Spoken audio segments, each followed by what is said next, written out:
Hey guys, good morning. এখন ঘুম দিয়ে উঠলাম, মুখ শুকিয়ে গেছে পুরো। আমার কাজ সকাল সকাল উঠে এক বোতল আগেই জল খেয়ে নেব, তারপর বাদ বাকি কাজে হাত দেবো। চলো দেখে নিই। ঘর ঝাড় দেওয়া হয়ে গেছে, এবার ঘরটা মুছে নেব। মুছে নিয়ে তারপরে স্নান করে বেরাবো। মেয়েকে তার মধ্যে একটুখানি স্নান করতে পাঠিয়ে দেবো। ঠিক আছে, দেখো নেতা নিয়ে কত নাটক করছি আমি, সত্যি ভাবা যায়।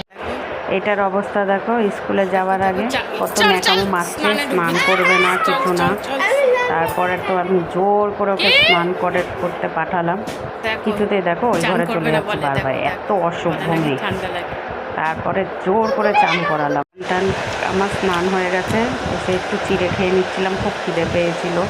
রান্না হয়ে গেছে, তো শেয়ার করলাম না। এখন একটুখানি ঘুমিয়ে নেব, রান্নাবান্না কমপ্লিট, ঘুমিয়ে নেব। উঠে আমি খেয়ে দিয়ে বেরিয়ে পড়েছি। আমার মেয়ে কোন স্কুলে পড়ে রে বাবা, কত জল ঠেঙিয়ে মেয়েকে স্কুল দিয়ে আনতে যাচ্ছি। স্কুল থেকে এসে একটু শুয়ে নিয়েছি। আর তোমাদের তো একটা কথা বলতেই ভুলে গেছি, আমার ঘরের পুজোটা এখন যেহেতু দিদা আছে, দিদাই দিয়ে দেয় সকালবেলা। তো একদিন অন্য একদিন ভিডিওতে তোমাদের দেখাবো। ঠিক আছে, চলো টাটা, বাই বাই।